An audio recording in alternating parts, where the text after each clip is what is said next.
I need your money to kill babies by abortion. You, taxpayer, give me your money to pay for baby killing. No! I don't believe in abortion! I don't care. Render to Caesar what is Caesar's. Give me money to kill babies. All right, I'll pay you. Give Don't me hit the me money. anymore. Please, kill my baby. Kill my baby. You, kill that woman's baby.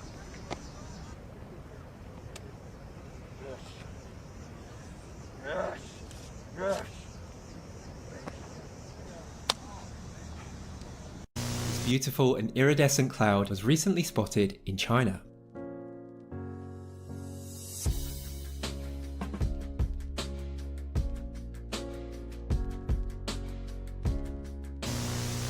Alright, so since there was a bunch of weirdos in the comment section saying that, oh, don't do a transition, we don't trust you with the transition, okay. There's a snowball, it's right here. It's right here. Hold on. Alright. No transition, guys. But you guys think that I'm swapping out fucking snowballs and shit. Weirdos.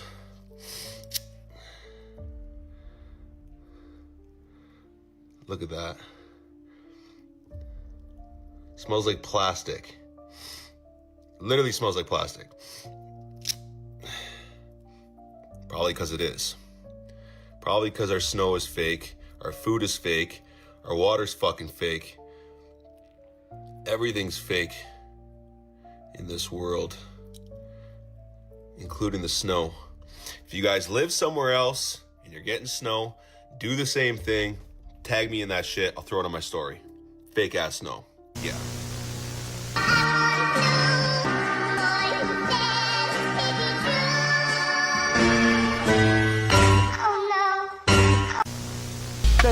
Happy guy, oh just a happy guy, oh just a look at the happy, oh the happy dog, oh just a happy dog. My happy guy, oh just a happy guy, oh just a look at the happy, oh the happy dog, oh just a happy dog. Tropical parasites, your carefree infestation ends here. Tonight, you swim in ointments of righteous hygiene. Flee before the might of modern medicine. Mites, lice, and chiggers, your days are numbered. Yes, in this house, cleanliness is next to dogliness. Hey, boyfriend, I found a butterfly that's already passed away. But if you're interested, come here, baby. Come here. I've got a butterfly for you. What are you bringing me? What are you bringing, Mama? What are you bringing me? Let me see. Oh, my goodness. Okay, we're bringing some fluff for our new home. Okay, look what I brought you. Do you want the butterfly? Okay, let Mama take this first. All right, I'll take that. Thank you. Well, thank you. Are you gonna? Thank you so much, kind sir. There we go. All right, you're such an angel. Thank you, chap. All right, you go get busy.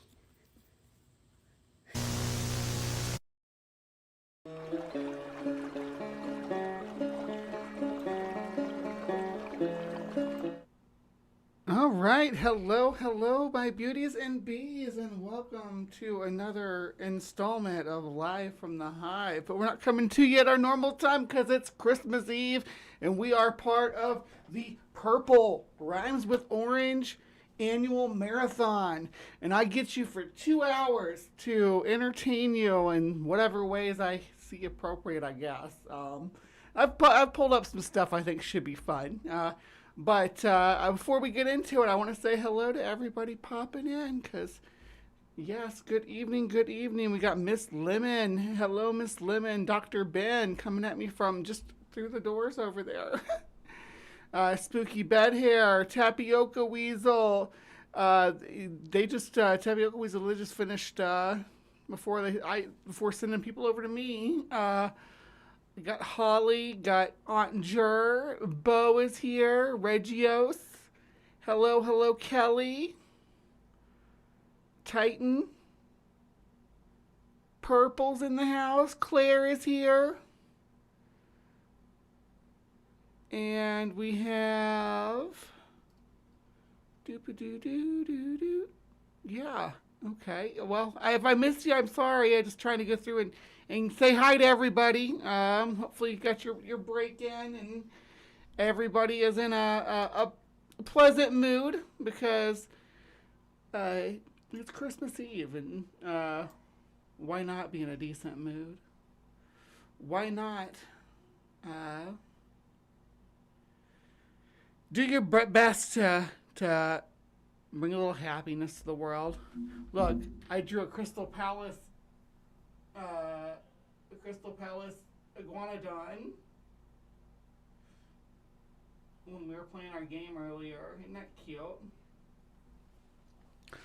I sort of based it on this, but I wanted to change the angle. It was based on this one up here, but I wanted to be able to change the angle so you could see it's the spikes on the back of its head. I think that I probably shortened the snout more than I needed to, but I got to put my spikes in, didn't I? Yeah. That's the important thing. Yeah, I've been trying to start drawing again. I used to draw a lot. I used to be quite a doodler, an artist, if you will. And Wednesdays I've been putting my art up on the channel. So if you go out to, let's see, if you go out to here, yeah, then yeah, like I painted that. That's something I painted. It's not great. I'm not like a great artist or anything, but I do like to make art. But while we're here, yeah, while I'm at the polls, I want to encourage everybody to come out and vote because right now this is how the polls are looking. We've got 12 votes. This is for Saturday's show, not for tonight. For Saturday's show. You can see right there, 12:27. So I need everybody to go vote on what they want to see on Saturday. These are the topics that we're gonna have for our Weekend Weird. We got we've got Mastering Hydrokinesis. We've got Unleash the Golem. We have the Metaphysics of the Magic Lantern. We have Grand Canyon Egyptians. And then for Cryptic Corner, which is kind of our flagship show, we got up on the polls, we got Mermaids of Atlantis, Amityville reprised, El Duende, or El Duende, I guess is how you say that. I'll learn how to say it when the time comes for sure. And we have the giant great white sharks. We're talking great white sharks over 25 feet. Like some of the most epic claims about them out there for Cryptic Corner. So these are the options. Go vote. Go participate. This is the democracy of the Hive. You get to vote and you get to participate in what we cover on the show. So long live democracy. And let's see here.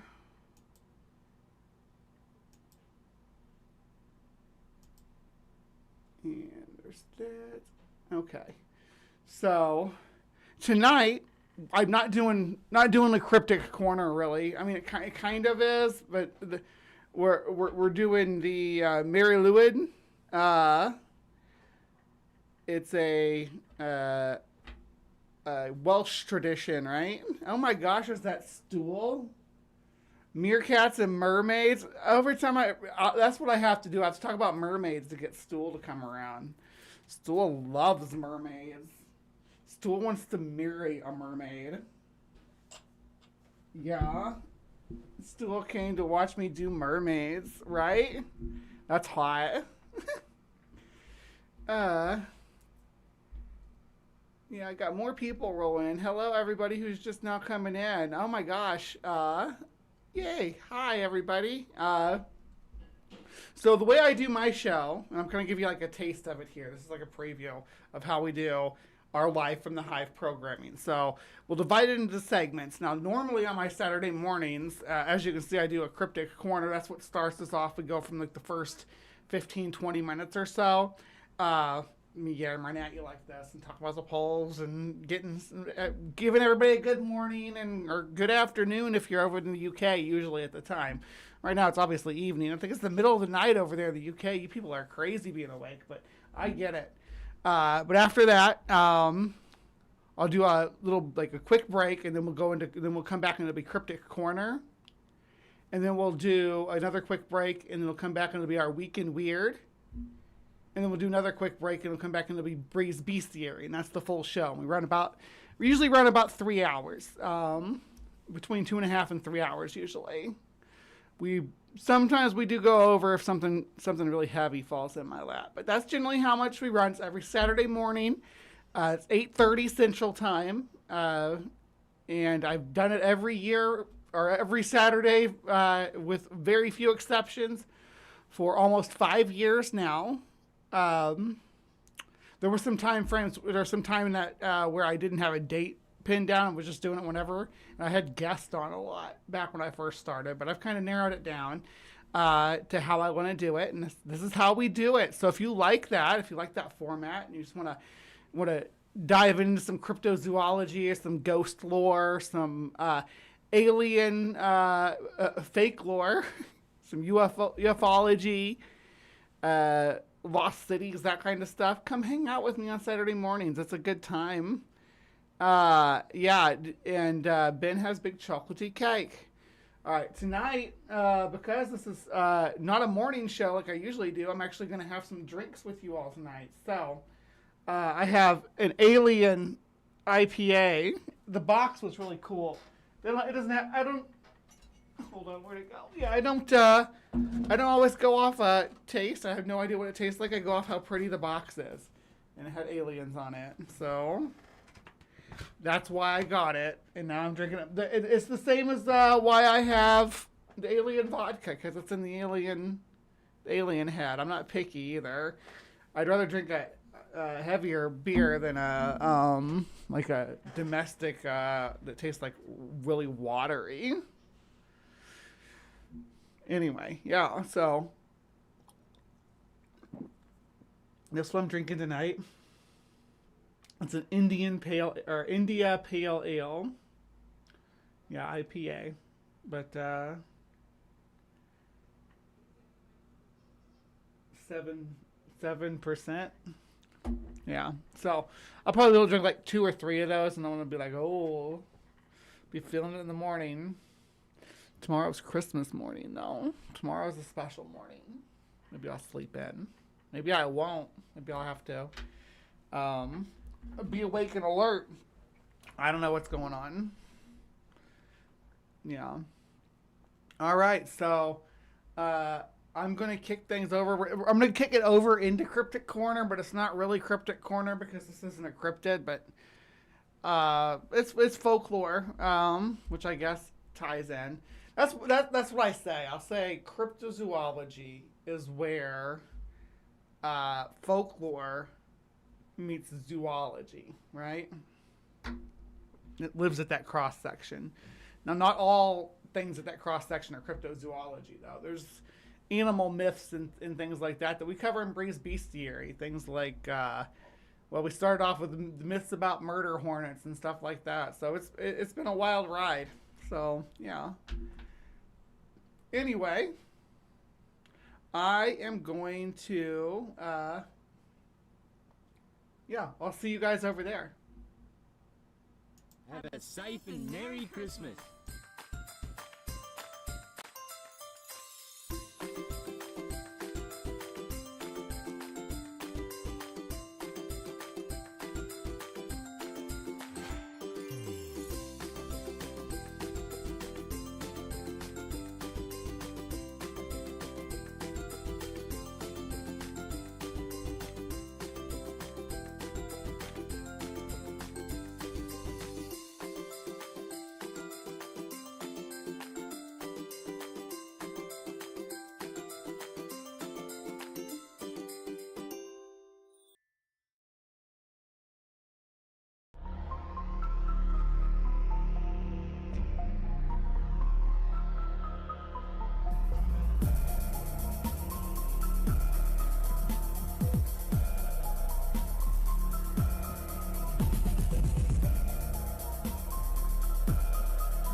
Right, hello, my beauties and bees, and welcome to the section of the show where we explore the unexplained, the supernatural, the paranormal, and hidden, the mysterious, the alien, the accursed, and the forbidden. And for some reason, my thing says Soviet ape men under that, but we are not covering Soviet ape men. We covered Soviet ape men last week. So if you're interested in Soviet ape men, go check that out. We did sink our teeth into that. Today, it's not our regularly scheduled programming, and we are talking about a sort of a mythical being, more so than a cryptid or anything, but we'll get into it. And first thing I want to do is thank Aunt Jur, because she sent me this, which tells us how to pronounce the name. I can't promise I'm going to get it right all the time, but we're going to give it our damnedest. So let's go. It's going to tell us how to pronounce this word. Maybe. From Welsh folklore and tradition, designating a hobby horse, which is made from a horse's skull, mounted on a pole. How do you go about pronouncing it? In Welsh, this is said as Mari Lwyd. Mari. Mari Lwyd. Mari Lwyd. Lwyd. Therefore, in English, it is usually said as Mary Lwyd. Mary Lwyd. Mary Did you get Lwyd. it? Let me know in the comments. Like Lloyd. Mary Lwyd. Here Mary are more Lwyd. videos on how to pronounce more words, So it's not Welsh Mary words Lwyd. and names. I Those think the pronunciations aren't exactly... I think the lady we're looking at today calls it Mary Lwyd, but it's Mary Lloyd. Ooh, thank you. Thank you, Maya. Yeah, if you subscribe, I'm really close to 1,400. 1,400 is a good number. That's a good number of subscribers. You can push me right over that edge if you put your backs into it. I'm up against the line right now, it looks like. So yeah, think about that. Look at that. I'm up against freaking Matt Dillahunty. Give the girl some love.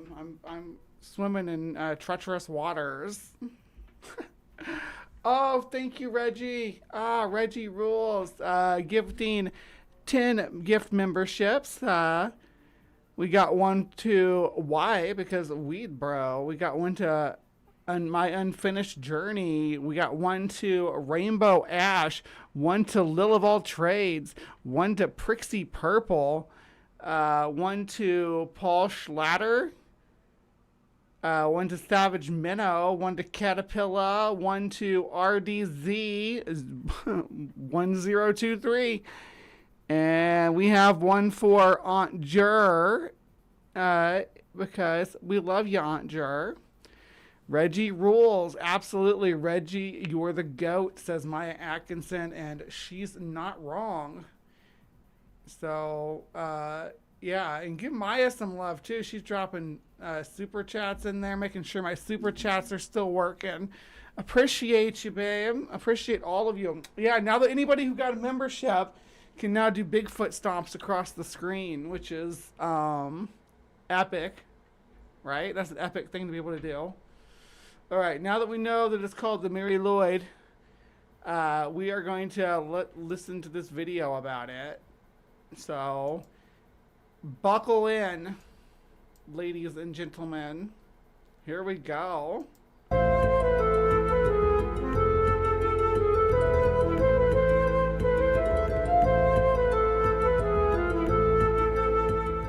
Hello everyone, thank you for joining me through the Blackthorn Arch, a podcast all about folktales, fairy stories and ghostly encounters in the UK. My name is Hearth, spelt Hearth, and today we are going to be... Hearth, that's a kick-ass name, Hearth. I wish my name was Hearth. My name's Bree. That's my name. It's good to meet you, though. This is Hearth. I'm going to turn this heater down real quick, because it's cooking me in here. Yeah, this is Hearth. Bumblebee on the line. Win, please? No, I'm not going to be on the line. Not any time that I know about, anyway. No one said anything to me. But I am supposed to be on Truth Wanted at some point, apparently. Obviously going to be in the new year, but we'll see. We'll see what happens. Talking about a very interesting folk custom from Wales.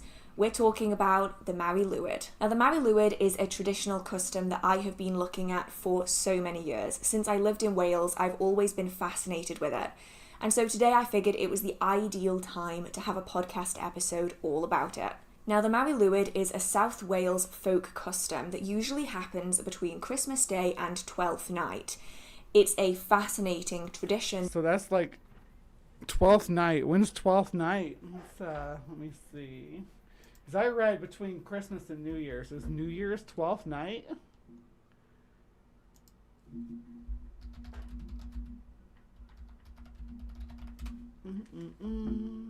January 5th. So they can this fella can roll on up anytime between the 25th and the 5th. So when that happens, it's going down. You got to have that rap battle. That usually involves a group of people, including a horse skull mounted on a wooden pole that travels from house to house, bringing good fortune for the year to come. But what is the Mari Lwyd? Where does it come from? And what kind of things occur during the nights when the Mari Lwyd is roaming the streets? Now, this entire tradition revolves around Mari Lwyd, which is the horse figure that's... It's very Celtic tradition, too. Like, almost has origins like similar to what they talk about trick-or-treating and stuff and caroling. All that comes from, like, these Celtic cultures where you go door to door and, bring me some figgy pudding. Represented during this folk tradition. The Mari Lwyd is primarily composed of a mare's skull.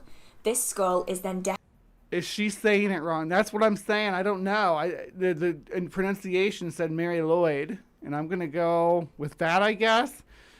But this lady's like a folklorist, or is at least a freelance folklorist. I mean, so am I, but yeah. Decorated with a mane of colourful ribbons. Sometimes these are also made of holly and ivy. The eyes are filled out with baubles, Christmas lights, the ends of glass bottles, or sometimes eyes have been specifically created to fit the Mari Lwyd skull. Now, this skull is then mounted onto a wooden pole, and from the bottom of the skull is draped a white cloth. This white cloth then goes to disguise the man that's standing underneath it, holding the wooden pole. It doesn't have to be a man. It can be a woman, too.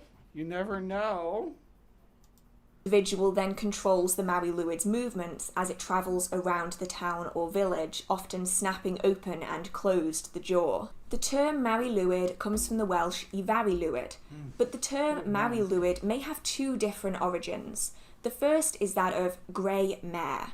It's often believed that the Mari Lwyd is associated with the pale horses of Welsh mythology, found relatively frequently within the Mabinogi. But not the pale horse and the pale horse rider like the apocalypse. But I used to have a really cool book on Welsh mythology, or Celtic mythology. It had different chapters for Welsh, Irish, and Scottish, and the Britons. It was a pretty cool book, though. I kind of wish I still had it. Had a pretty cute little occult library, Which is a book of Welsh mythology. It's often seen that the pale horse is associated with the Celtic otherworld, and it's written within the Mabinogi that Rhiannon rides the pale horse to and from the Celtic otherworld. In other areas, we do see pale horses repeating again, with the horse goddess Epona, along with the pale horse that's carved into the chalk hills of the Downs. Pale horses... she keeps saying it's pale, but... Being famous and sexy is terribly overrated and tiresome. Tell me about it. Living that rough life there, Stool. I don't know how you manage. I don't know how you get through each and every day. I heard about it on a Welsh mythology podcast. A historian in Wales was pronouncing it Mari Lwyd. Yeah, that's what I thought it sounded like when we listened to the pronunciation guide, Mari Lwyd. Or maybe Mari Lwyd.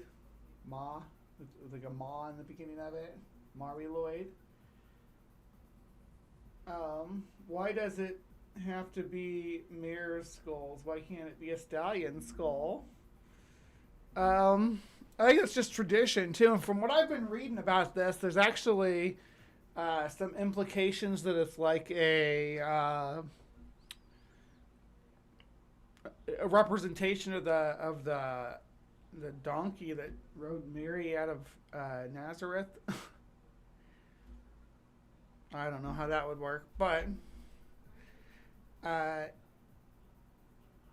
using a mare skull maybe would be smaller and more donkey-like in the origins. I'm not sure.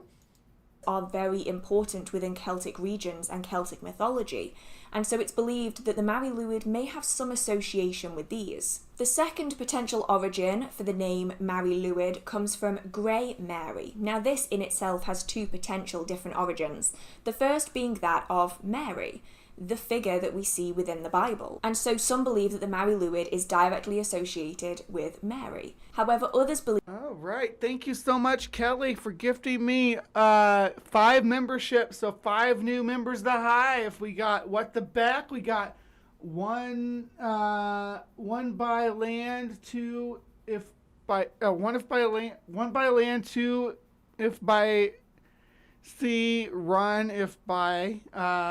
I don't know. That's quite the name you got there. We also got Tori, got a membership. Deep Arcs got another membership. Jen, 1, 2, 3. Good to see you getting a membership there. And there may be multiple Welsh accents like there are multiple English accents. That's true. Very true. Thank you, Kelly. Also, have some good aim. Yeah.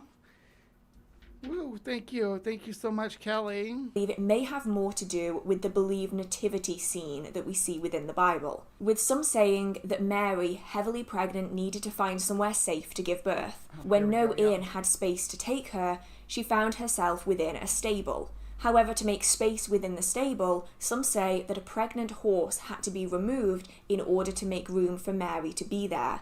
And so the Mary Lwyd is believed to be this horse figure pregnant with foal, attempting to find a safe place to rest, travelling from house to house, attempting to gain entry in order to have safety and security. And you'll see how this ties into the story as we go forwards. Ultimately, however, no one knows... Oh, that's cold, putting that pregnant horse out in the whether cold. the Mary Lwyd is of Christian... That's the story to Nestor, the long-eared donkey that gets put out in the cold and his mom comes out and lays with him and freezes to death. That's one of those Rankin Bass Christmas specials from when I was a kid. They don't show them all anymore. They only show Rudolph now. Sometimes they'll show the one with the, was it The Year Without a Santa Claus with Heat Miser and Snow Miser? Yeah. Horses famously give birth exclusively in houses. Yeah, they'll die if they go outside. Yeah. But was it a nasty night? People stable their horses because they're subject to the elements too. Don't want them to like lose ears or get frostbite.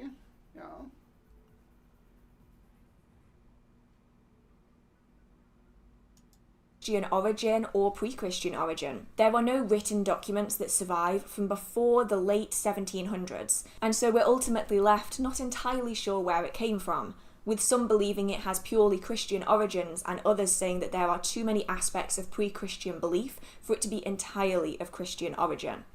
Either way, it's a tradition that has lasted for a very long time in South Wales. And although in the mid-20th century it did die a little bit, we're starting to see a resurgence of it again, with more people learning about this tradition, with school children being taught about it. I'm glad I learned about this tradition. If I had the resources to make me a paper mache Mary Lwyd to dance around, just even to dance around the house with, I'd be into that. Maybe we start a tradition of making like Mary Lwyd sock puppets. Maybe we'll start that next year. We'll have a Mary Lwyd, or we'll always have a Mary Lwyd creation contest. Everybody makes one and see who's is the coolest, and we all submit them. That'd be fun.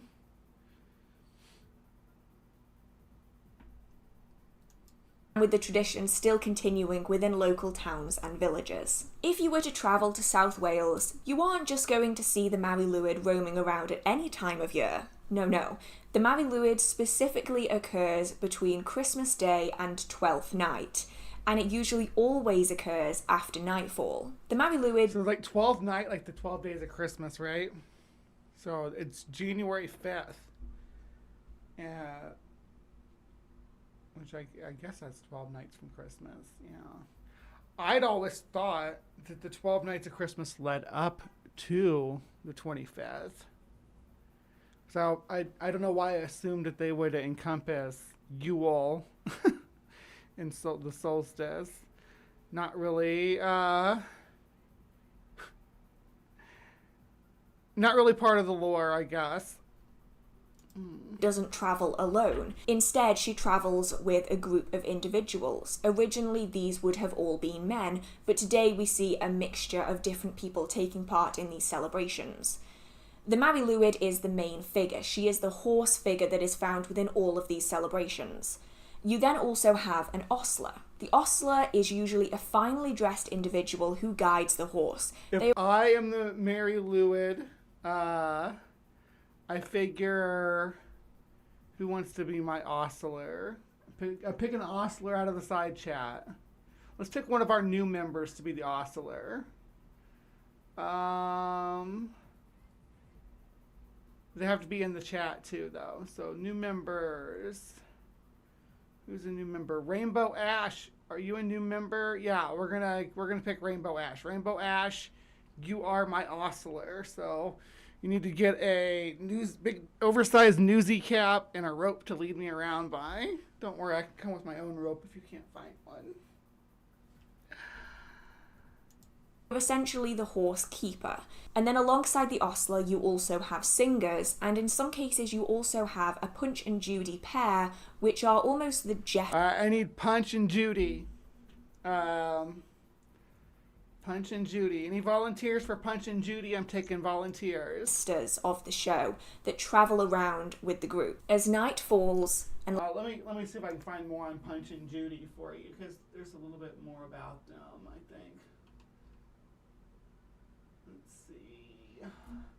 Let's see. Punch and Judy.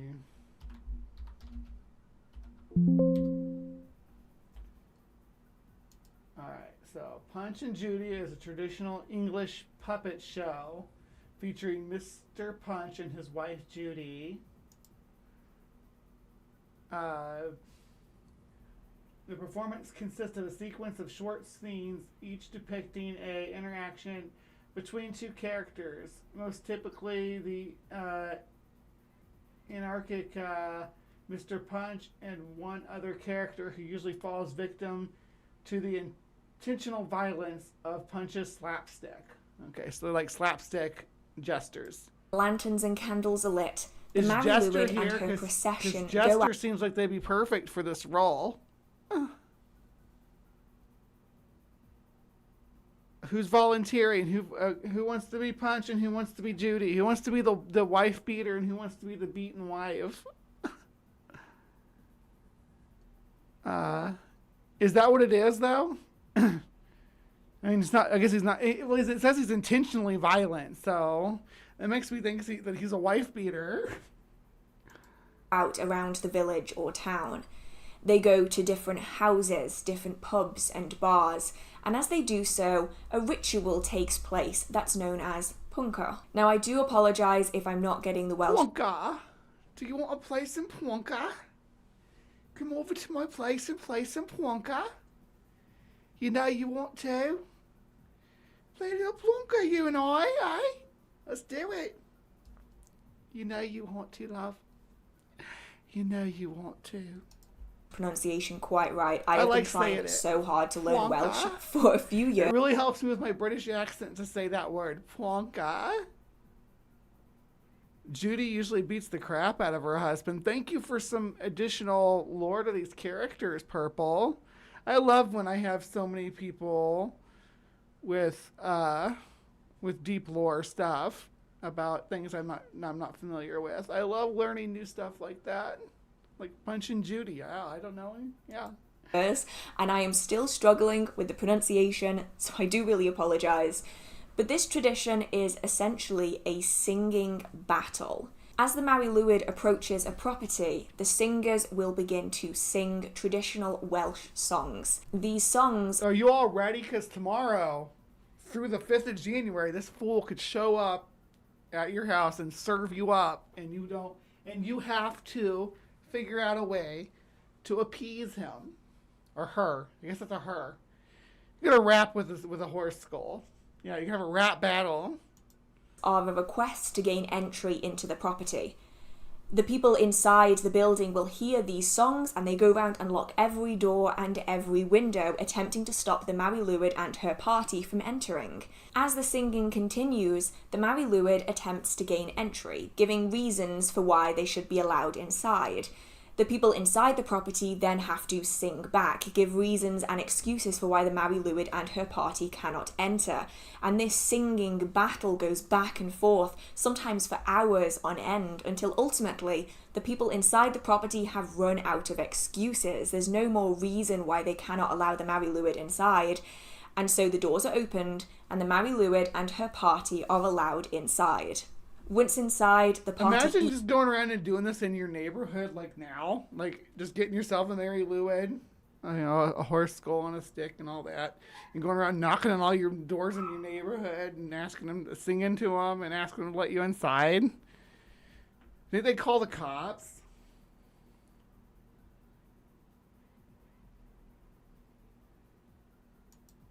And drinks, and generally has a very good time. Sometimes mischief is to be had, with the Mari Lwyd snapping its jaws at women or children, often pursuing women through the property. In some cases, the Punch and Judy type figures will put on a show. The Judy figure, often carrying a broomstick, will put out the family's fire and then proceed to sweep the property, seemingly for no reason. But we'll talk about this a little bit more later. Oh, so there's all kinds of stuff going on. You let these guys in your house, you're in for some trouble. But we don't have a fire. Most people don't have a fire in their house anymore. So, I mean, what do you do in those situations? What is Judy supposed to put out? And is she going to, like, stick her broom in your fuse box and sweep all your breakers down? Once festivities have been had, the Mari Lwyd and her party will leave the property, and it's said that in her wake is left behind good fortune and blessings for the year to come. She will then travel to another property, to a restaurant or another location, where this ritual then continues throughout the night, with the Mari Lwyd party slowly becoming more and more drunk and unruly as the night goes on. The first written record of the Mari Lwyd came from a book that was written in the late 1700s by a gentleman called J. Evans. His book was a tour through part of North Wales, but it's likely that the tradition is... She's gonna come over and unplug my space heater. What a bitch. Damn it, Judy. My room's hot right now, though, so that's all right. Punch and Judy show often have the character of a baby, a policeman, and a crocodile. Oh. Okay, and then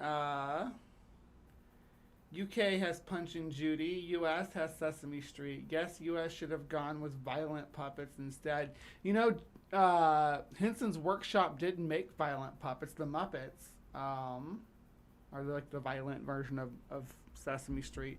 I don't know if they're as violent as Punch and Judy, and they're less violent now than they were like in the 80s and 70s and stuff. But they used to there used to be a lot of blowing stuff up and funny stuff like that. But because kids would try to imitate what they saw, they sort of cut back on that.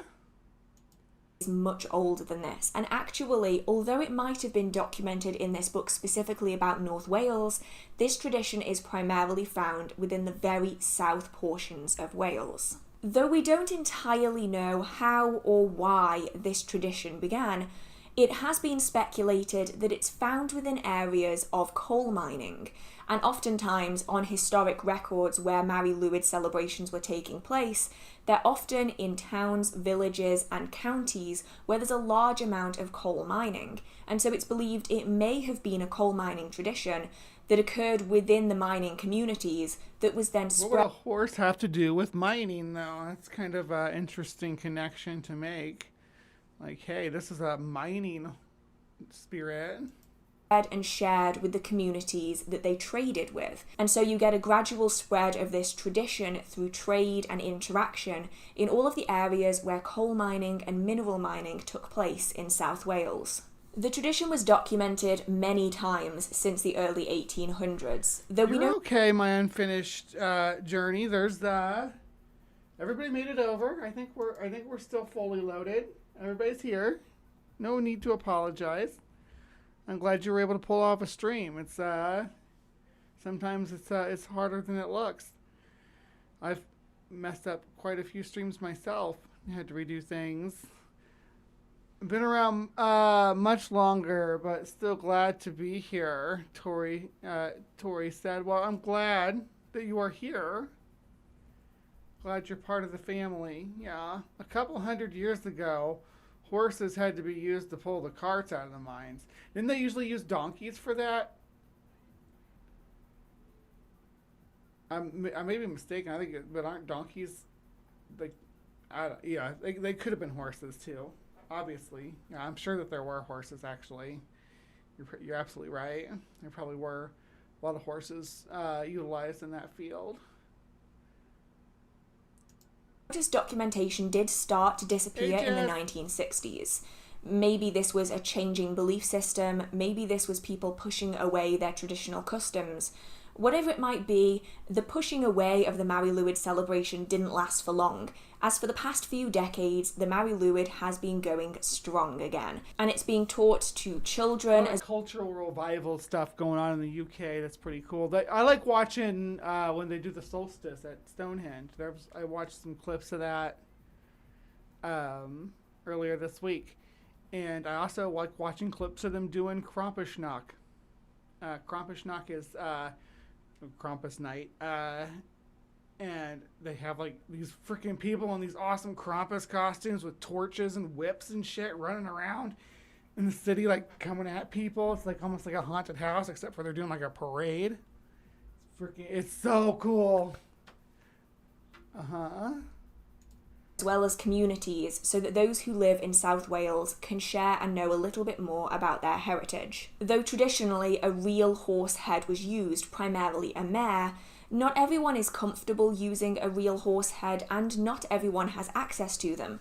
Although traditionally, in different villages and towns, the same mare's head would be used time and time again, usually being stored within a bar for the rest of the year until it was needed again, nowadays people don't have ready access to horse heads. And so a lot Speak for yourself. I have a stockpile of... No, I don't. It'd be crazy to have a stockpile of horse heads. Like, what am I doing? Like, mafia-style stuff? Am I doing The Godfather? The time you will see them being made of wood, paper mache, cardboard, whatever people have access to in order to create this representation of the mare's head. This makes it far more accessible for children to learn about the Mari Lwyd, as well as for locals to be... We need to have a Mari Lwyd crafting contest. Be able to have access to the celebrations even if they can't have access to a traditional mare's head. And although historically people may have actually wanted to push away the Mari Lwyd from entering their home, perhaps from the mischief and chaos that might ensue if they were allowed inside, today it's seen as a very positive thing for the Mari Lwyd to want to gain entry into your property, and more often pubs and bars. Although the tradition is upheld of the singing battle occurring outside, essentially attempting to stop the Mari Lwyd and her party from entering, ultimately the pub... So, who we picking to do the singing battle to keep the Mari Lwyd out of our place, Ben? I think Ben's probably going to be the one to sing. You're going to sing and be our champion at the door when the Mari Lwyd comes around. Owners really would like the Mari Lwyd to come inside, and always they are allowed in. Even the appearance of the Mary Lwyd, even the witnessing of her as she travels around with her party is said to bring good luck and good fortune into the year ahead. And so the tradition of the Mary Lwyd lives on even today. Though there are many opinions, no one is entirely sure what the original purpose of the Mary Lwyd celebration was. There simply isn't enough found or surviving documentation that will really tell us exactly what it was for. Mary Lwyd. I like Mary Lwyd, I think.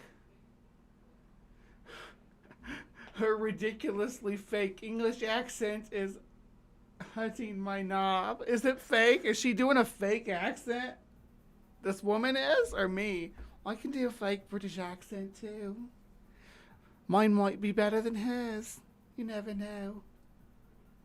Of course, there are theories. The first being that the Mary Lwyd is associated with the Celtic otherworld. The time of the year is really significant, with the dark half of the year bringing us closer to the otherworld. The association of pale horses with travelling to and from the Celtic otherworld, and the association with figures within the Mabinogi, all make us question whether or not it has something to do with the... I kind of grew up with drunken neighbors in my house. Purple. Like, drunken neighbors showing up. My dad had a lot of friends who were, but he met people on the CB radio and made friends with them. So it was a lot of weirdos. Celtic otherworld, the transition between life and death, or things coming and going between the two. Because of the actions of the Mary Lwyd and some of the historic documentation that we have, some also believe that it's associated with fertility. Now, mares' heads are commonly used within witchcraft to represent fertility. So it's witchcraft is why it has to be a mare's head. Someone asked that earlier. I think it was Purple, actually. Why it couldn't be a stallion's head. Because it's a fertility thing. Huh. Either for the people within the house or within farm animals. And so that ties very closely in with the idea that this figure may well have been a fertility symbol, and this may well have been a fertility festival. The ribbons that were attached to the Mary Lwyd head to represent the mane were often given either by women of the parish, or they were given by the women who were wives of the gentlemen who were going to be singing within the Mary Lwyd celebration. And so that leads again to think maybe they were adding a little bit of themselves into this ritual for something specific. When the Mary Lwyd enters homes, she will often chase around women in the house, maybe associating this even further. Oh man, if she comes in here, she's gonna chase me around then. I live with men. So I'm gonna get chased around by Mary Lwyd. I keep wanting to say it like she's saying it. Mary Lwyd.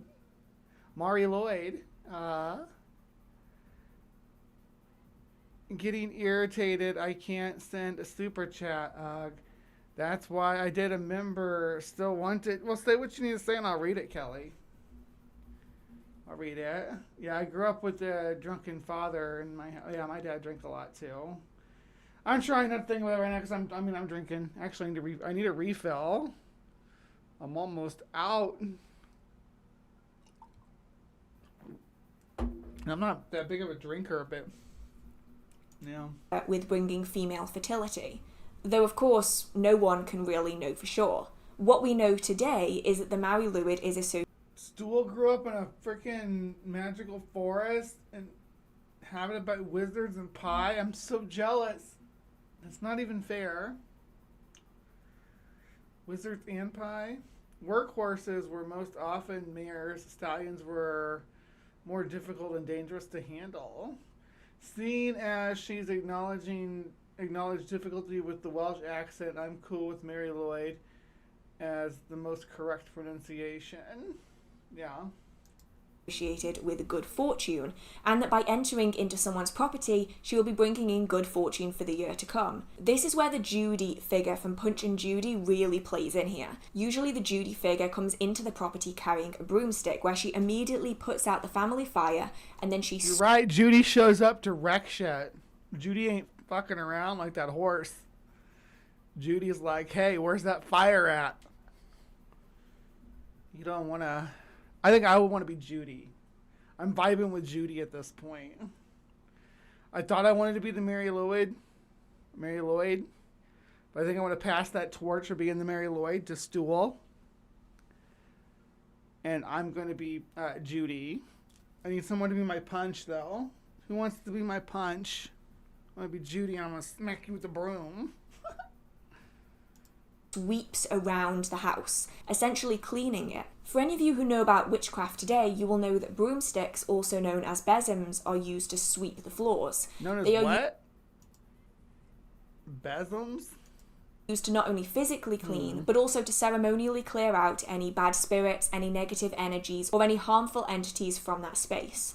So it does make you wonder, the combination of these two figures, one clearing out the old, stopping the fire so it can be relit anew, and the other to bring in new positive energies. Could this festival all surround the idea of cleansing and energizing a space for positivity? I think that makes more sense than the drinking, than the fertility thing. The reason I think it's a fertility thing is because everybody's all drunk and crazy. I mean, yeah, people do get pregnant when they get drunk sometimes, yeah.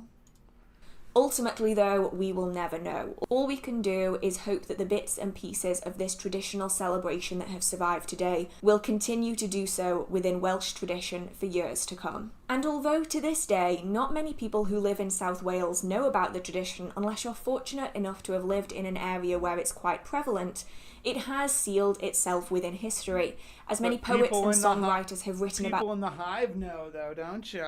Y'all know all about the Mary Lwyd now. Yeah. Merry Christmas, Mary Lwyd. Merry Christmas, Jen. The Mary Lwyd within their writings. One of the most well-known is a poem written by Vernon Watkins in 1941. The section about the Mary Lwyd goes as follows. Mary Lwyd, Lwyd Mary, a sacred thing through the night they carry, betrayed are the living, betrayed are the dead, all are confused by a horse's head. And I think that's just so beautiful. That's lit. That was a lit poem. Listen to it again. Is that okay? Hope y'all don't mind. Here. Vernon Watkins in 1941. The section about the Mary Lwyd goes as follows.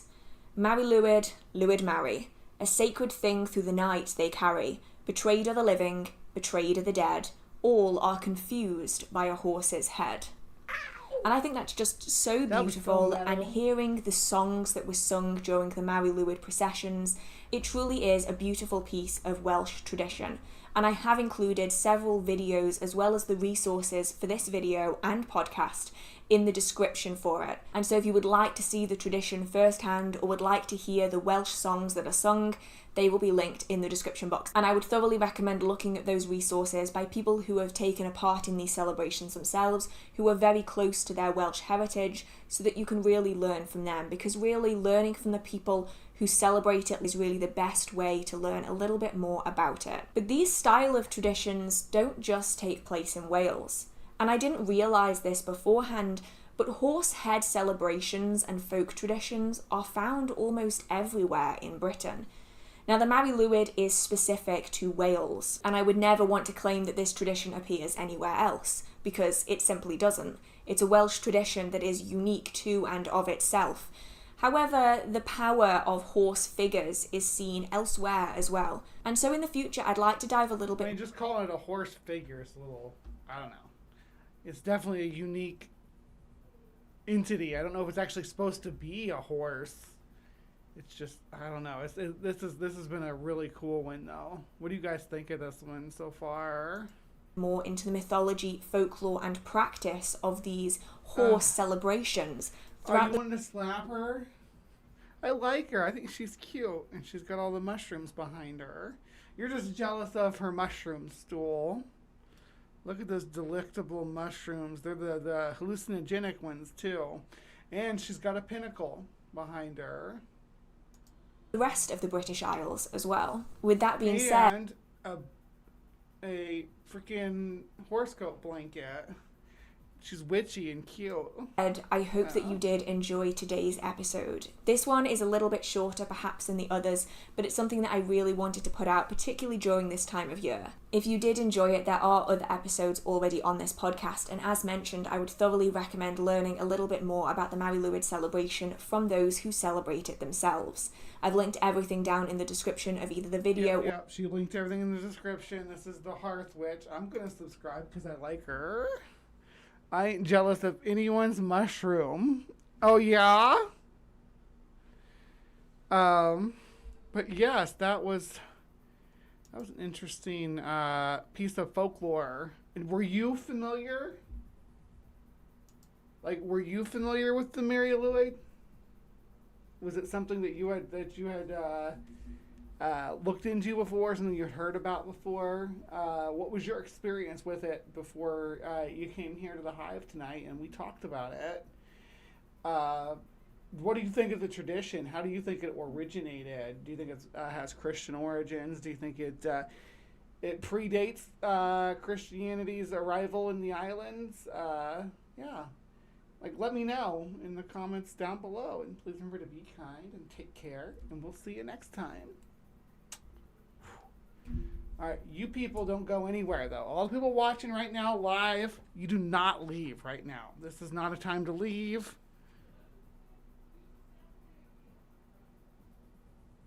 I think you have that backwards on, Jer, isn't it? I always said it was pentagram is in the circle and pentacle is without the circle. That's always the way that I understood it. Because a gram is but maybe I'm mistaken. The person who taught me that taught me wrong, I guess. But I was always told, yeah, pentacle was without the circle. I'm going to take a quick intermission and go get another drink. And when we come back, we're going to be talking about some more craziness. We're going to be talking about, what's this called? Forgotten Ice Age Titans, older than Göbekli Tepe. Yeah, you know what I'm talking about. Yeah, we're gonna get to that when I come back. Take a quick intermission here, okay? I'll be back in just a minute. Did the evolutionists just kill the pterodactyl? Or did they finally catch up to the creationists? Obviously, there's not going to be a ton of talk about these things. And the thing is, I do believe there was talk about these things. I believe if we study history, the Confederates were able to shoot pterodactyls, back in the Civil War. And they spread these things out. Anybody can look it up online. They spread these things out. And this is a historical fact. So, they spread this thing out, and it's got a huge wing length. And it's a pterodactyl they shot. So, of course, these things have been around. Now, they went extinct, obviously, slowly, but surely. And so, I don't believe that just because, at some point in time, coming from your perspective, that, just because they stopped talking about it means that they never saw it, when we have all this evidence that they've seen it. Hello, my name is John Pendleton, and I'm speaking to you from Zacatecas, Mexico, center of Mexico. And today I'm going to tell you of my project to attract and capture a real living pterodactyl dinosaur. But to the Christian, it makes common sense. Of course, there could be a few still alive. That's the first sighting I've heard of in Fort Worth, Texas. I've heard of them in Arizona. A friend of mine knows where some of them live, and he's going to go catch them and put them in a dinosaur adventure land he's going to build. And I can't reveal the details yet. They're a form of what people call them pterodactyl. But if you consider them descended from some type of ramphorhynch or pterosaur.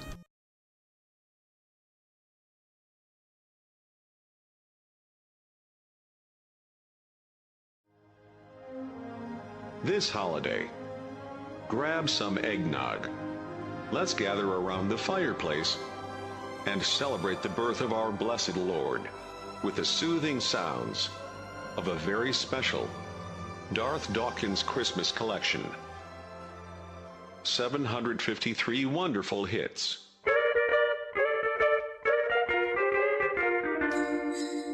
Here we go. Shut the fuck up. You're totally clueless, so stop with the shtick. Don't ever talk me, you're being rude. I'm old enough to be be your fucking father, dude. Shut the fuck up. All your favorites are here in one spectacular collection. You come into my room and mute me. Restore my mic, you fucking troll. Doobie's a fucking asshole I can't tolerate anymore. I've had to quit this server 4 fucking times before. Digitally remastered and expertly rendered in high-quality audio. Never before has such a splendid compilation been put together. So the problem with homosexuals is that God made male for females. The Bible is very clear. Don't be queer, don't be queer, don't be queer. Thank you.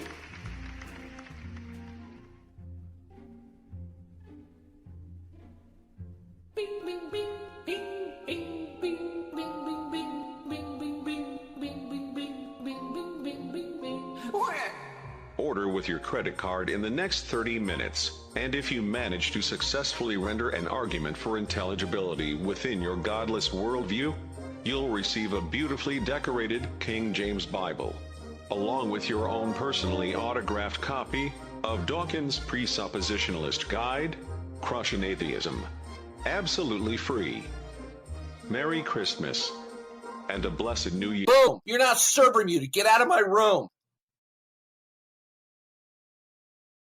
Boom, you're now server muted. Get out of my room. Why am I blurry? Am I blurry? Do I look blurry to you guys? Let's see. I can fix that by doing this.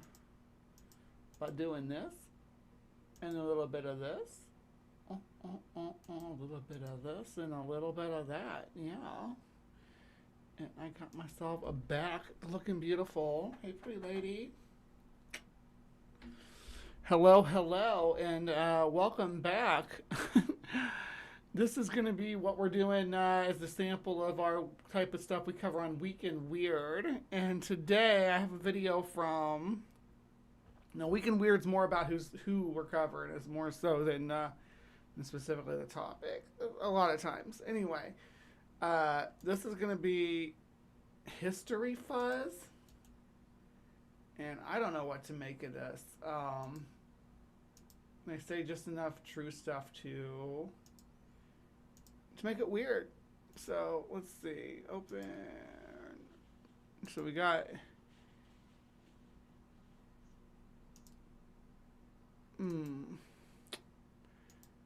So this is what we're actually more what we're watching here. It's talking about dolmens and megaliths and Stone Age giants found.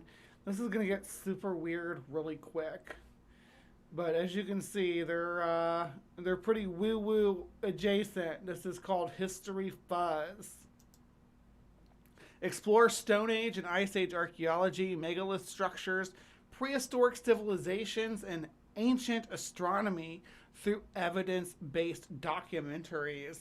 Ashley Cowie combines on-location field research with AI analysis and digital forensics to reveal humanity's forgotten past. Daily archaeological shorts and in-depth documentaries a few times a month, uncovering mysteries from the Ice Age to medieval civilization. Subscribe for documentary quality investigation into ancient history, prehistoric culture, and archaeological discoveries backed by science and field research. Let's check out some of their field research right now. You want to?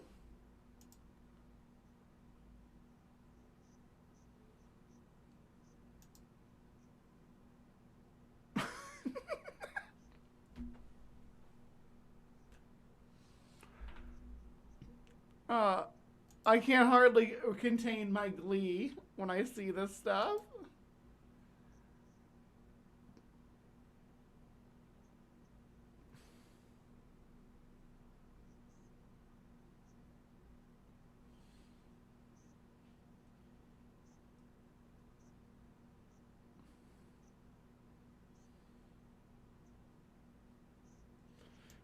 true. This is true stuff that they're saying here.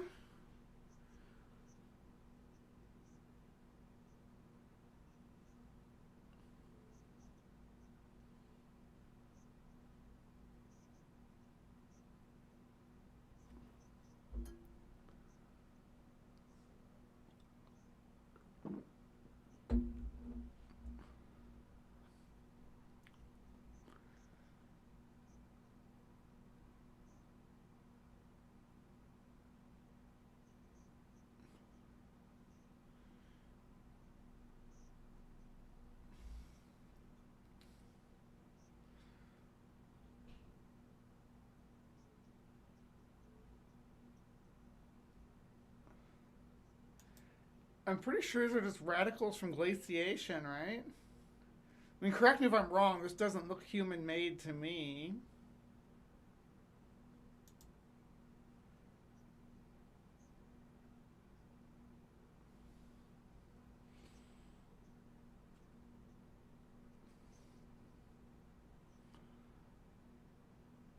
The cool thing about caves and stuff in South America is a lot of them were dug by giant sloths. Oh, is it muted? You aren't missing anything anyway. They're not really saying anything worth hearing.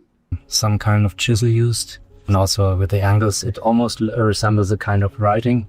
Yeah, and on this secondary panel again, there's... We uncovered 4 rock shelters situated lakeside during the Younger Dryas. So you can see these lines coming down here. They're clearly linear. That's better, and right? they've been separated by a bigger line chiseled between them. Like parallels. Yeah. Do you think this looks like a tic-tac-toe board? It definitely does. Like they were recording some kind of information. These 3 triangles are not natural. Am I wrong, Hive? Is that just look like glaciation marks on that? It doesn't look as uniform enough to be man-made. It looks like maybe it could be from a mining thing, like someone chipping rock, but not like a controlled writing thing. Like I was saying, in South America, there were a lot of giant sloths that dug burrows, and you can still go see their burrows today, and they're full of sloth poop and sloth fur and stuff, so we know that they're from sloths. Oh no, please not some Graham Hancock BS. Yeah, this is right up there with it, babe. Yep. I've done classical archaeology and Egyptology and ancient Near Eastern studies. That is totally man-made. Yeah, definitely. It's some kind of chisel used, and also with the angles, it almost resembles a kind of writing. Yeah, and on this secondary panel again, there's triangular shapes. They were quite geometrical. What do you guys think? Does that look like it's man-made to you? And like I said, I'm perfectly okay with the idea of someone chipping rocks away, to get stone for something with a tool, but the idea that there were ancient people writing stuff here, I'm not convinced. You had right angles in there, and you had also rounded shapes, so it was clearly man-made. How defined? How or Megatherium made, purple rhymes with orange just dropped in the side chat. So, yeah, maybe it was Megatherium made. Speaking of chat, the chat's all hidden behind my... There we go, I fixed it. How defined the markings are lead me to believe that they are man-made. And the reason I say that is because of the specific triangle shapes. They're defined. They're very well defined. And they stick out like a sore thumb. Oh, they're man-made. This is the pictogram here in the cave. This is obviously very old. You can see it's been painted. I'm not going to touch it. It's a big round body with a definite tail. Definitely. That does look like red ochre. Right there, which was used in cave paintings. And I'm not saying this because this isn't a cave painting. It's an awful rough surface, though. Very rounded. Look at that eye, mate. Yeah, it does look like an eye, but then this here too looks like an eye. This hollow circle there. And you can see it goes round to the kind of snout. Yeah. I've always thought this is the eye, but you're right, it could be here. It's got this hollow in the paint here that really fits in where an eye would be. And then the back going down to the tail at the bottom. But it's definitely red ochre and carbon. Really, that could have been there for thousands of years. Right, both of us I have concur. It looks like red ochre and carbon. to guess an animal. I'm going to say mammoth or boar. I would say it looks like some kind of wild boar or pig. That's the crazy thing. South America doesn't have any pigs. They have javelina instead. Or sometimes they call them peccaries. I like javelina. But yeah, peccary is what fills that niche in the South American biome. But it's kind of crazy. Everything kind of looks the same in the South American biome. You got a bush dog, you got a capybara, you got a peccary, you got a tapir. You got all them cavimorphs. To analyze the colors of this pictogram and compare it to other pictograms which were found nearby. I would like to know, because they're zooming in on it now and I'm seeing some lichen here. And I'm wondering if this red is not a morph of the lichen or discoloration on the lichen. I don't know. And you had the black color. There's a lot of carbon in there that you could do some carbon dating or something like that. If you think that's a mastodon, that pictogram's 11,400 years old because they went extinct 11,400 years They ago. didn't live in South America. The mastodons didn't live in South America, did they? I'm going to check my work.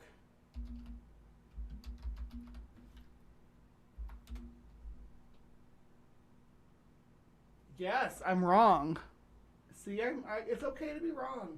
I'm wrong. Mastodon, specifically Notio mastodon, lived in South America, playing vital roles in the large seed disperser for forest until their extinction around 10,000 years ago. See, it was always, I guess I understood that there was Gomphotheres in South America, but not mastodons. Let me see.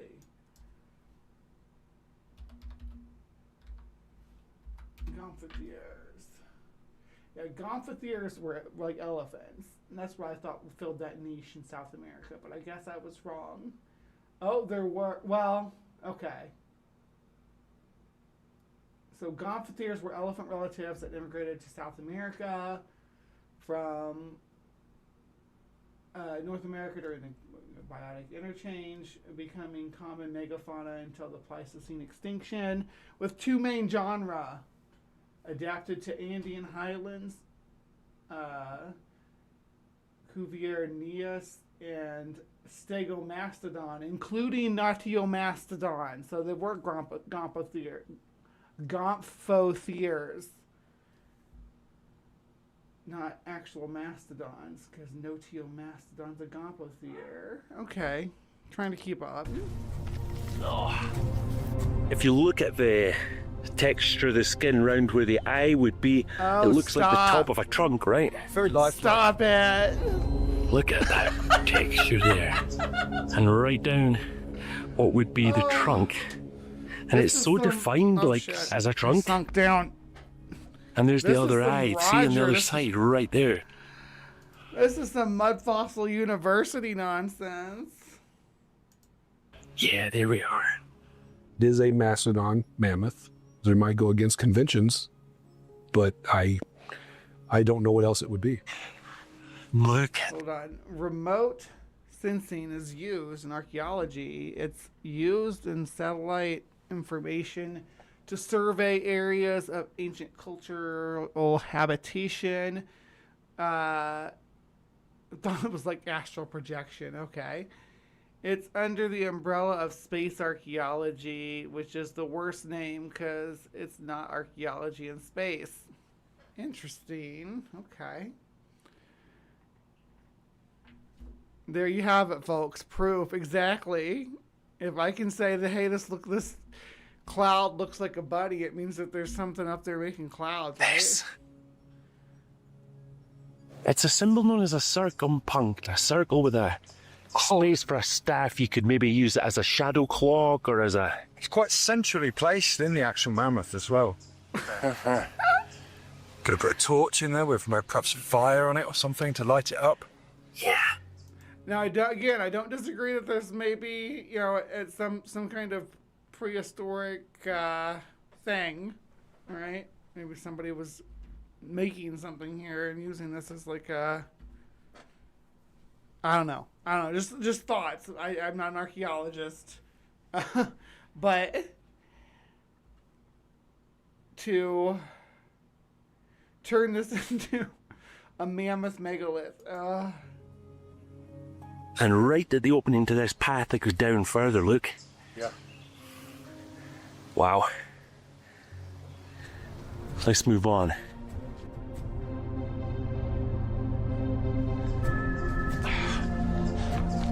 There's the top of the head, the eye on the left of the screen, and then this texturized rock that looks like the beginning of the trunk, which just comes straight down here. And we're underneath what appears to be another mammoth's head with the eye central to the screen, and you can see a raised pupil in the center of it, and then that long, smooth trunk.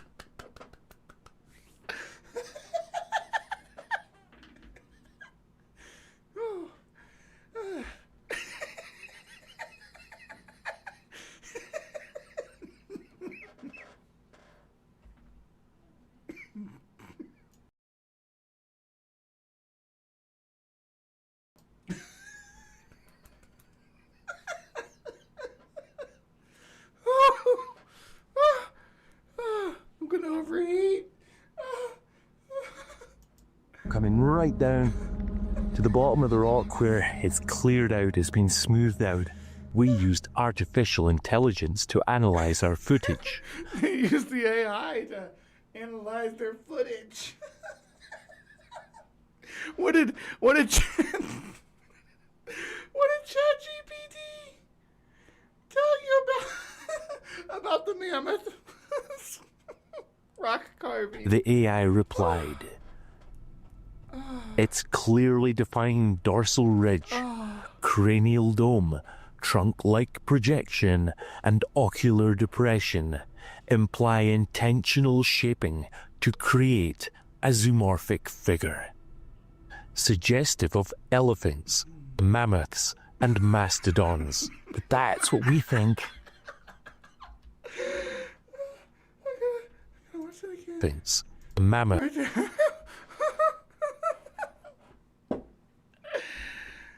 Don't you guys see it? Don't you see the mammoth? Or the mastodon, sorry, the mastodon. This here's its shoulder. There's the cranial boss. You know, the big dome they have on their heads. You know, I think that's more of a mammoth style thing than a mastodon. I think mastodons were have the smoother. Correct me if I'm wrong, but mammoths is what I think of when I think of the big dome.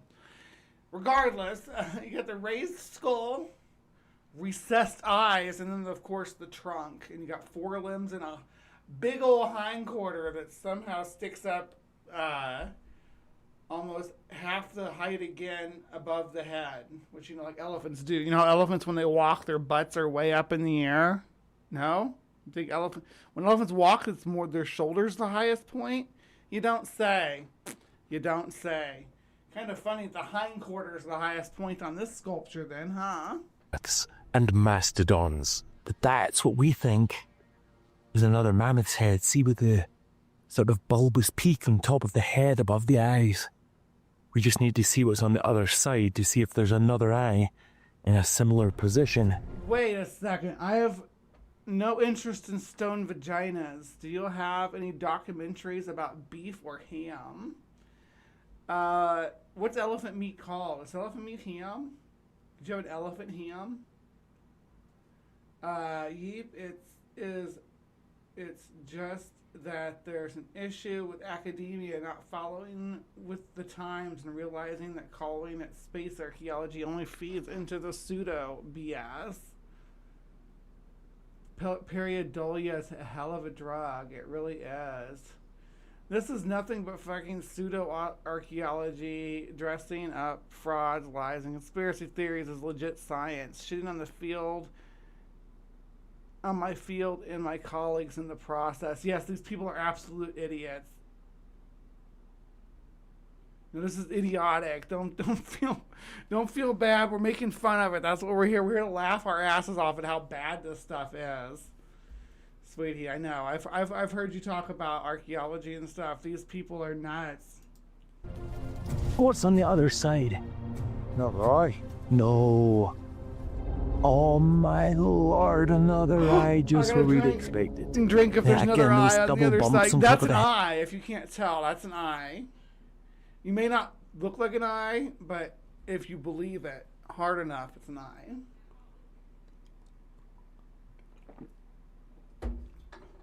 Head. What an incredible stone. Well, that indented eye with the raised eyebrow above it and then the cranial dome. That life size? Probably about life size of a giant specimen, just the way a hunter would have felt when faced with the real creature. Well, no doubt. I mean, I bet people have looked at that before and said, hey, this mountain, let's call this mountain Mastodon Mountain or some shit. Which is fine. They didn't carve it. It's not a sculpture. It has the mark where the ear would be as well. I mean, it's so detailed. Aha. Supporting this, Notiomastodon remains were excavated nearby at Elabra in the 1960s. Radiocarbon dated. Oh, let's see, we got it again here. You got the recessed eye, which is absolutely not, something that's occurred naturally and cracked out in all weird directions. The raised skull, the cranial boss. Now it's two humps as the cranial boss. On this side, there's two humps. See, this one is kind of broken off and jagged. You know how elephants have those jagged, broken off ossicones, I guess they would be. What else would you call that? You got a trunk, but no tusk. No tusk on this sculpture. That's what I would think that would be. If this was the actual sculpture, I think what they're calling the recessed eye would be where a tusk would pop out, like if they were actually making a sculpture out of this. To 10,400 BC. And the trunk comes all the way down the front here to where J is, a section of rock that's been Thank you, Deviant. Thank you. I was hoping that wasn't like offending you by making fun of this. I don't want to offend anybody's field, but like this is I'm a lay person when it comes to this stuff, and I can be like, hey, this is BS.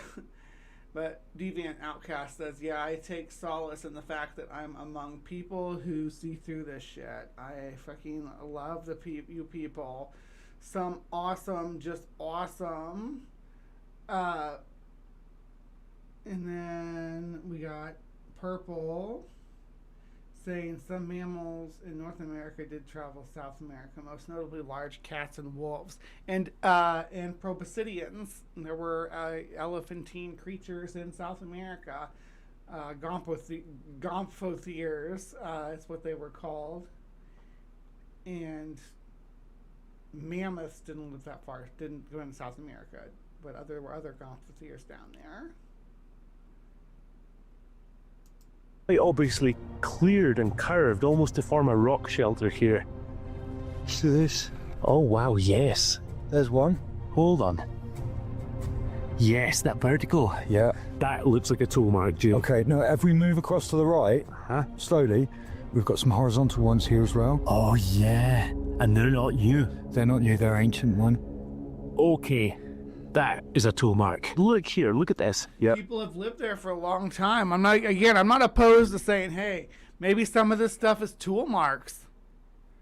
I'm not like saying, hey, that's not a possibility.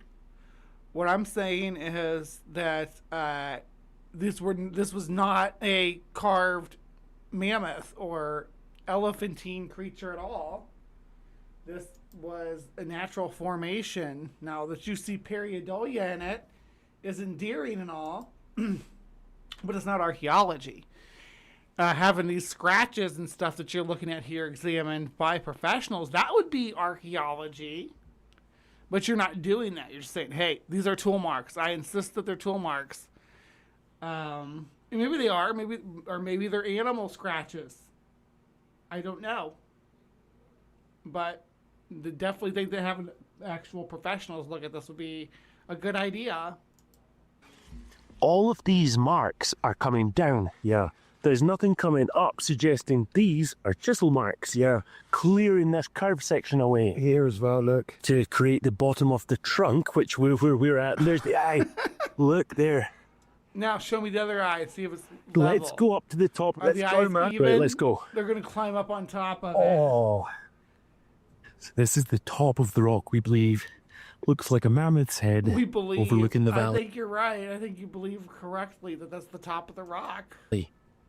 Overlooking the ancient Ice Age lagoon, Lake Humboldt, which was as far as the eye can see, and directly in front of us here behind that. So specifically pointing out that this was an area that was washed by glacial lakes is really selling me on this being a natural formation. Because ice grinding and rubbing on this for years and years on end. Freezing and thawing, water eroding, freezing again, getting into the cracks, freezing and expanding. That mountain is the reptile temple. This mammoth virtually looks towards the reptile temple. That's where we're going next. Don't worry, guys. Each temple. We still have half an hour left before we pop over to Maya's. I don't know what Maya has in store for me, but she's invited me to come over and join her in her escapades this evening. I don't know what we're going to do. I hope this giant Ice Age stone monuments to prehistoric monsters, but I can't be certain what Maya is going to inflict upon me. We need to get up on this one. Go for it, man. Mastodon. That has been smoothed and flattened. You can see it been rubbed in. Oh yeah, you can totally tell that's been totally sculpted. Not sculpted by glaciers over hundreds of thousands of years, but by the hands of man. There, and there's a carved line right here to give it that curved trunk impression with the eye. And what might be the ear. Roger would say these are actually like with petrified proboscideans. That's what Roger would say. There.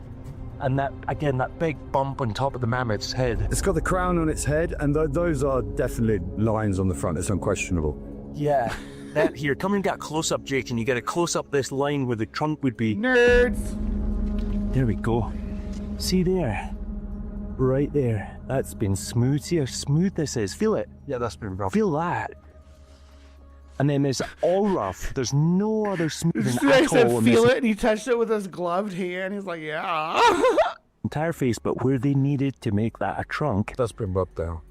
That's like a marble, man. Isn't it just like a marble? Yeah, it's like a marble, man. It's so you smooth. don't think the possibility that something grinded across there during glaciation is a more likely possibility? Patch where there was maybe an obtrusion that stopped it looking like a trunk. But that has been smoothed.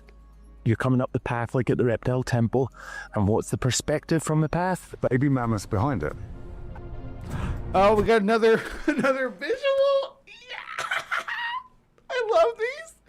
So we got the claim that this is the eye, or this is the eye. Is this the eye here, like right here, or is this the eye back here? Guys, tell me if you're history fuzz guys. Tell me. Here's the trunk. Again, this one doesn't have any tusk. You got a forelimb. This is a forelimb. And this is a hind limb. There's nothing there. It's just continuation of the slope. But you have to use your Paleolithic hunter gatherer imagination and carve a mental hind leg right there. And there's the hindquarters right underneath the shoulder. You know, as they walk upright like this, like their hindquarters above their shoulder ridge above their hindquarters somehow. But at least this one has the shoulders higher than the hindquarters, which the last one had a problem with. But you got their cranial boss, the raised skull.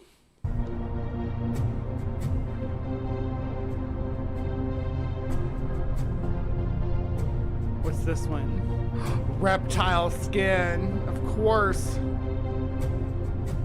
Obviously, obviously a crocomiser. Is this an animal form? Is that an eye? No, it's not an eye. It's a hole in a rock. Here would be the eye right here. Some form of head coming down, but with a raised cranium, a dip, and then the raised back.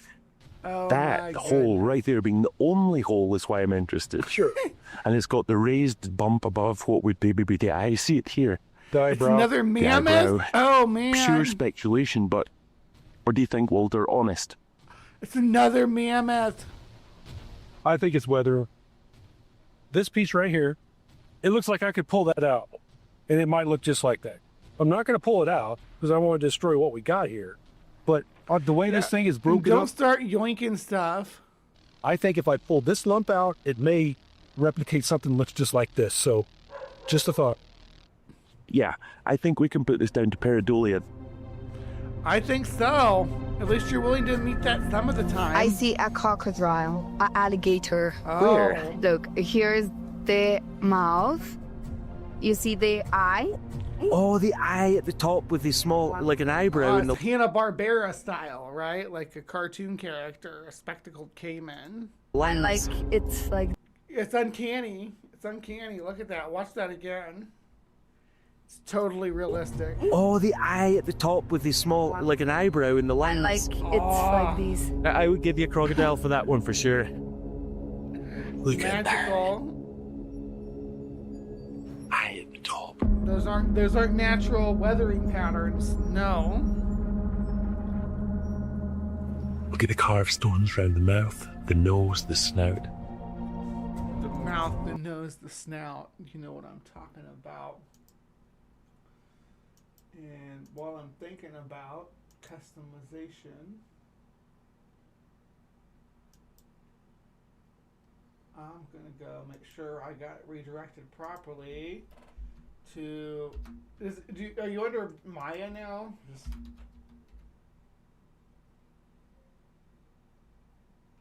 Or is it Bad Science Sunday?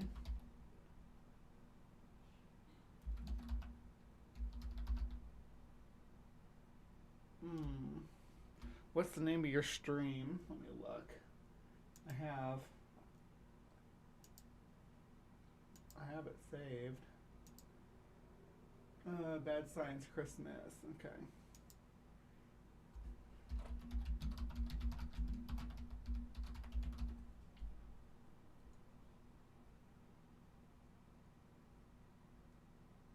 What are we doing here?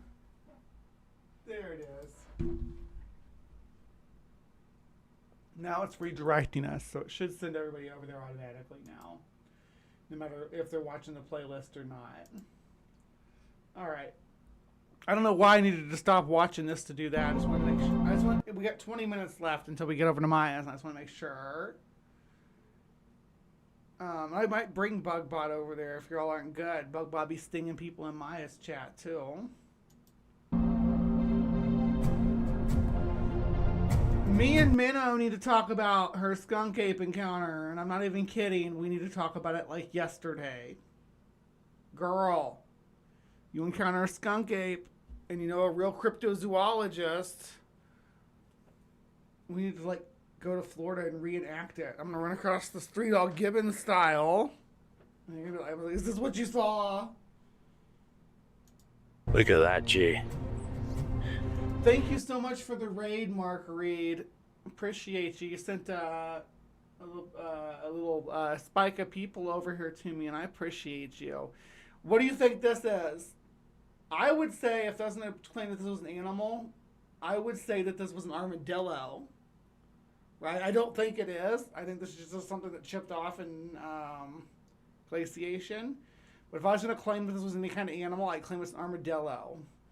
Just based on the way it looks. But I guarantee these people are going to claim it's a snake because they don't understand the difference between a diapsid and a synapsid. If this was actually an animal head, this is clearly a synapsid. Look right here. You can see the sinus cavity. Right there. Look at that. I want you to convince me that that is not a carved eye. Right. I don't think it's a hognose snake, though. If it was a carved anything, it's an armadillo, mofo.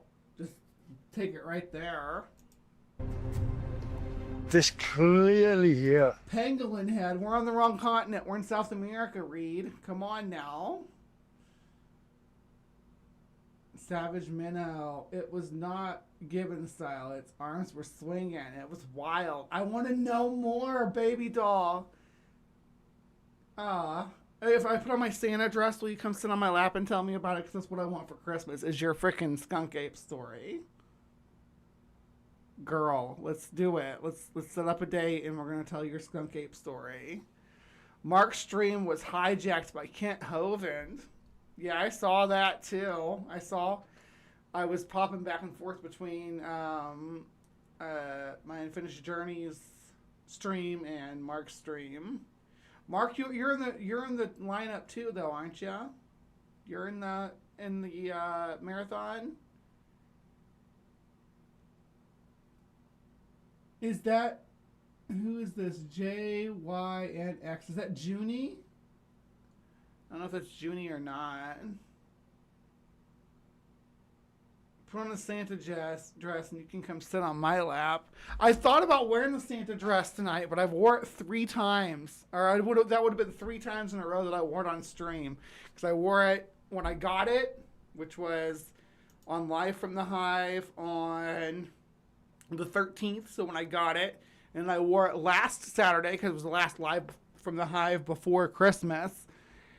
And then I wore it, if I would have wore it tonight, that would have been 3 times. But I wore this is another thing that the person who got me the dress also got me this top. I think they're into me. But it's got a cool skull and bats and stuff. I love it. Or not bats, what is this? Like a paisley pattern.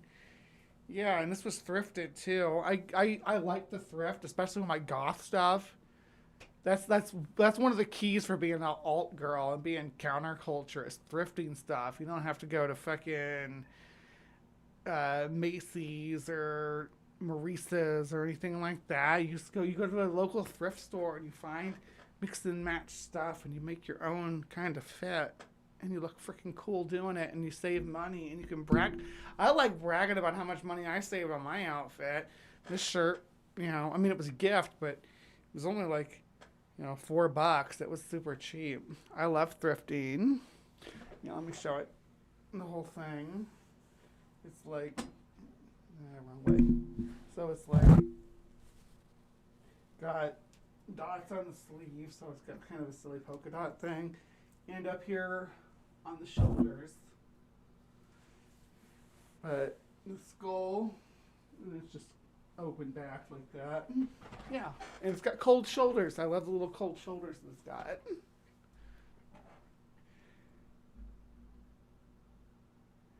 Yeah, thrifting, senior stuff. I'm a senior too. I'm old enough.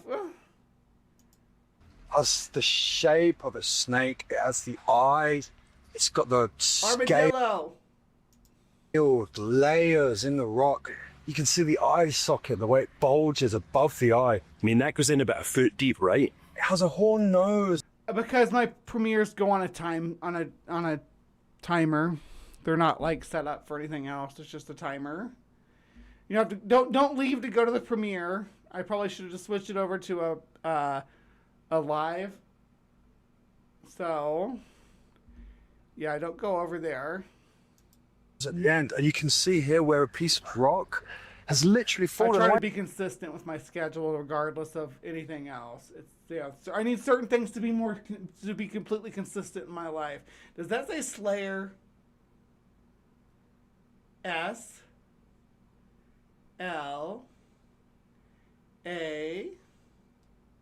Y E R. That does say Slayer. Someone did some Slayer graffiti. Right from the side of it. So this would have been like the jaw of the snake, like a python head. And I would imagine this has fallen off during an earthquake or some sort of natural catastrophe like that. I think that this was definitely that part of that stone. There's a rock wedge under. Thank you, Reggie. You're the best. For support. oh yeah, look at this. Natty filming here.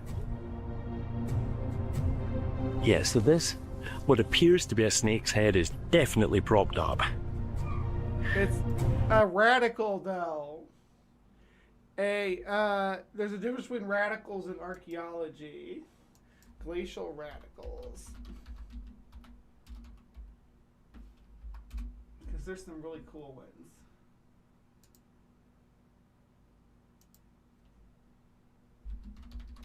Let me pull some up. Because we got a few more minutes.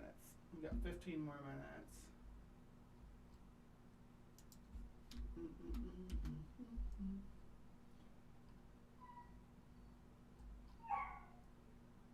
So a lot of them are just like stones in a field, right? There's actually a place here like that. I'll take some pictures of it next time I'm out there.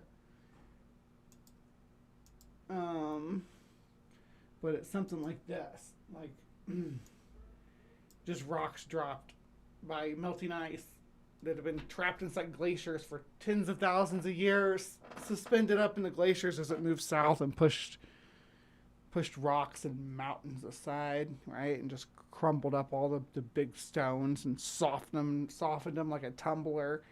You ever when I worked in a magnesium factory, we had tumblers that would rub like stone on the magnesium parts and smooth them and shine them, and they come out all shiny.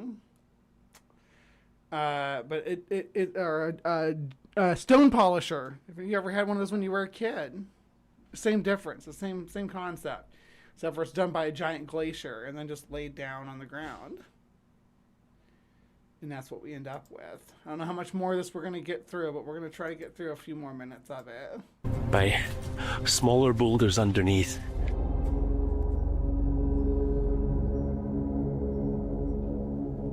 And then a kind of horn nose leading back to what's clearly an eye. I agree with you 100% on that. Look at it. Wow. Look at that. And there's the serpent's head. And down to the eye. Look at that. This sign's very, very rustic, but My kids had a rock tumbler too. I think that it's been made to be approached. Crystal growing kit. From the side, so it looks like this. No. It doesn't look anything like that. Stop it. Looking around here behind you, Ash, I think you can quite clearly see what that is. Oh, No, yeah. it's just uncovered the nostril there. Oh, look at the nose on it. Natty, come here from here and see this then. What, Lordy, have a look at this thing. It's like a massive serpent's head.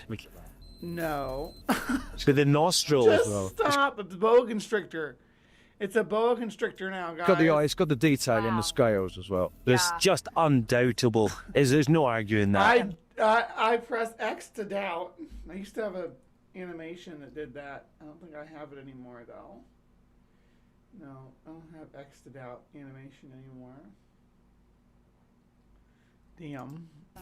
Quite good, yeah. There's another one by here, look. That eye behind you from here is so definitely a serpent. It's so striking. It's just incredible. Look. Yeah. What have you found? An incredibly deep hole in this. Get in there. Get in there, baby. Dig deeper. Why would you have a reptilian temple if you weren't at a time that the landscape is dominated by these reptiles? You can see the scale. Oh, look at that hole there, Noah, you've just dug out. That is for offering right to that snake's head. Right in the snake's eye. You've just revealed archaeology there. Have a look around in case there's more. If you find another one of these circles, I'm going to be very impressed. Had a beer again. It's another offering We'll have queen. time between the shows to get another one though. He's found almost like a long ditch. This whole hillside needs excavated. Totally a ditch. It's not just cracks in the rocks. It's a ditch. It's like a zoo. It's always good to see you, John Hudson. Getting another snake's head, Jay. Yeah, man. Look at the detail on it. Look at the eye. They used a mamba. They did not have mambas in South America. That's a mamba head. A black mamba. Half of this is buried underground still, you know? I'm mesmerized It's to be. not a fucking mamba, though. They wouldn't have had mambas in South America. If anything, this looks like a tortoise head to me. If this was anything, I'd say it was a tortoise head. Honest, it's. Every part of me is looking for an argument to say that that's not a reptile head. Clearly man-made. Walter's turtle, look at it. He pointed out the head, clearly distinct from the body, and then the tapered tail. Why not a glyptodon? I think a glyptodon would be cooler. Glyptodon is like there was giant like armadillo-like creatures, right? They didn't have like plates like an armadillo. They had like a solid shell like a tortoise. Some of them had big, massive tails with clubs on them, like an Ankylosaurus, like the dinosaurs. But they were related to armadillos. And they were furry and had, big animals. Some of them were huge, like I don't know, several meters long. Like they were massive animals that were native to South America. Well, North America too, after the interchange. No! Stop it. And that head is so clear from the shell of the turtle. But these are what do it for me, that flowing shape underneath. The oval part where the legs would have been. Yeah. As if they've left the space for the legs Just stop it. to come out of it. It's a look at the curve. Yeah. You're just making that up. That's not there. The stuff that you're seeing is not there. These are erosion patterns. Well-known erosion patterns that I've seen like in the wild myself, right? There's only so many ways that water and ice and wind and sand erode surfaces. Beautiful is what that is. Ooh, Bugbot's sharing my naughty links. Don't click on those. You're gonna find yourself having a.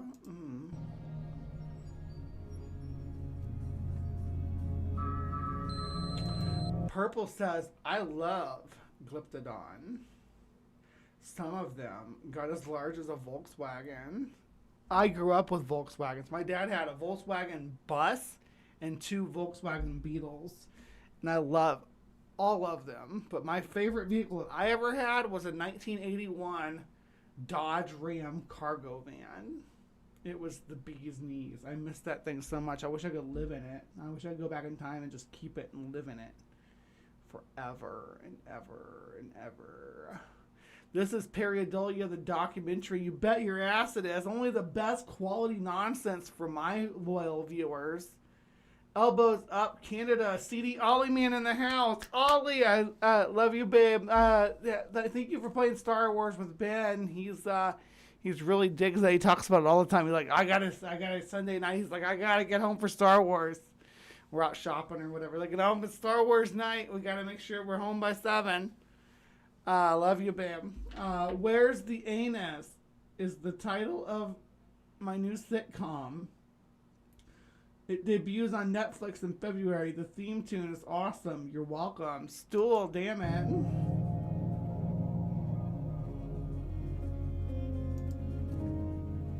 What do you think? Very bright. Well, what is the angle on it? On there in front of it. Where there is a turtle? Again, that... Yes, those are the kind of vans that that kidnappers would use in the 80s too. That's true. But I loved mine. When I had mine, it was Arctic blue. Had a bed in the back.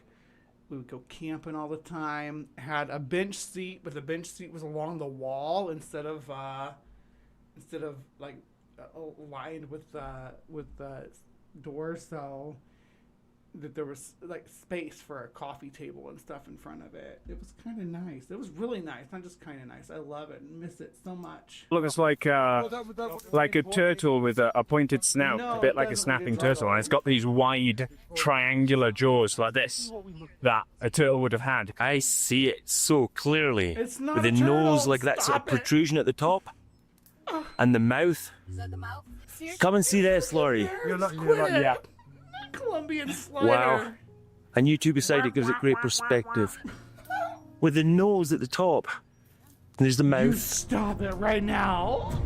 Those are not turtles. Those are not turtles.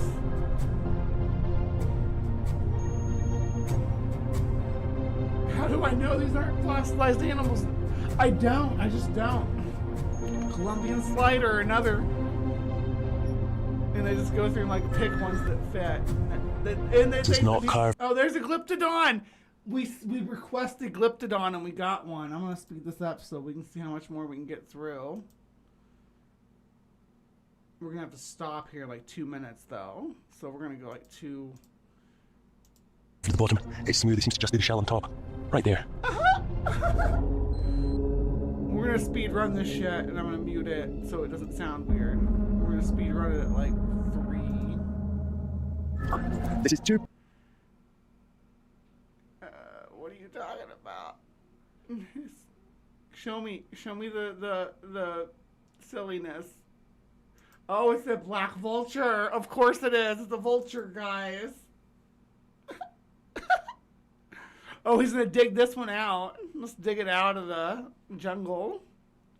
What is it? What sort of creature is underneath here, I wonder? What are you? What are you? It's a bird. I didn't see that coming. Oh. Of course, the hawk. Obviously. What's this one? A condor, an Andean condor, of course. And some real snake skins. Oh, yeah. Look at all this. And some greenery. They're digging them out. They're digging all the monsters out of the Ice Age. There's the same. They're showing you the same ones again, but you're supposed to be like, hey, is this something different? Is this something different? No, it's the same. It's the same pieces over and over again. Pareidolia, the documentary. I agree. There were some things like that they just showed. Hold on. This one right here. That. I'm actually interested in that. That seems like something legitimate. But the rest of this is nonsense. This looks like maybe it could be something worth investigating at least. I mean, someone could tell me what caused this.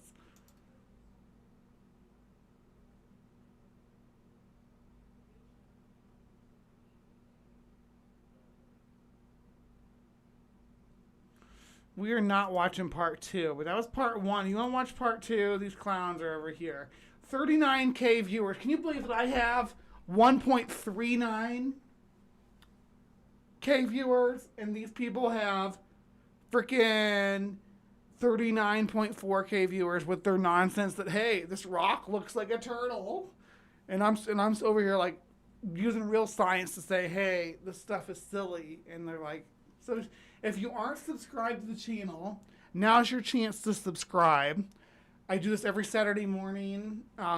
It's a fun time. I hang out with my live audience, and we have we crack open nonsense like this. It's fun. A cool thing. It's fun. There's